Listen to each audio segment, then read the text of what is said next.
జీతాల పెంపు సహా డిమాండ్లు పరిష్కరించాలని కోరుతూ రాష్ట్ర వ్యాప్తంగా అంగన్వాడీ కార్యకర్తలు నిరసన కొనసాగించారు.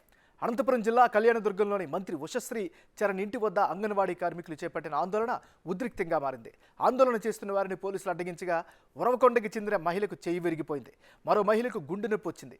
బాధితులిద్దరిని కళ్యాణదుర్గం ప్రభుత్వ ఆసుపత్రికి తరలించి చికిత్స అందిస్తున్నారు. న్యాయంగా పోరాటం చేస్తున్న తమపై పోలీసులు దాడులు చేశారని అంగన్వాడీలు ఆరోపించారు.